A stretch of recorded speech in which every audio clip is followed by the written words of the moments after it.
Even এখানে আমার বিষয়টা এমন যে তাসনিয়া ফারিন কেন কাঁদতেছে ভাই? তাসনিয়া ফারিনের সাথে ওর তো কোনো সম্পর্ক নাই। এই কি অবস্থা সবার, দিস ইজ রঞ্জন। আজকে কথা বলবো প্রিন্স সিনেমার মা গানটি নিয়ে। হ্যাঁ, এই মা গানের রিয়াকশন দিতে যাচ্ছি আমরা। জিএম আশরাফের এই গানটা, এর আগেও জিএম আশরাফের আমরা গান শুনেছি, সেগুলো অনেক ভালো হয়েছে। আর এই মা গানটা নিয়েও আমাদের এক্সপেকটেশন অনেক বেশি, কারণ সিনেমা হলে যখন শুনেছিলাম মা গানটা ছিল বেস্ট পার্ট, এবং এই বেস্ট পার্টটুকু আমাদের খুব ভালো লেগেছিল। তো এখন আসলে রিয়াকশন শুরু করা যাক। গানের সুর ভালো, তবে সমস্যা হচ্ছে যে এই গানটা সিনেমায় কোনো ভালো কিছু অ্যাড করে না, কারণ স্টোরিটা একেবারে খারাপ।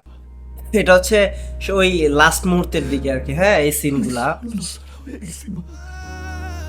হ্যাঁ, মূলত শাকিব খান এখানে অ্যাক্টিং অসাধারণ করছে, বাট এই যে আমরা সেই কানেকশনটা ফিল করতে পারি না এই গানটা শোনার সময়। বাট গানের লিরিক্স বলেন, গানের সুর বলেন, খুবই ভালো।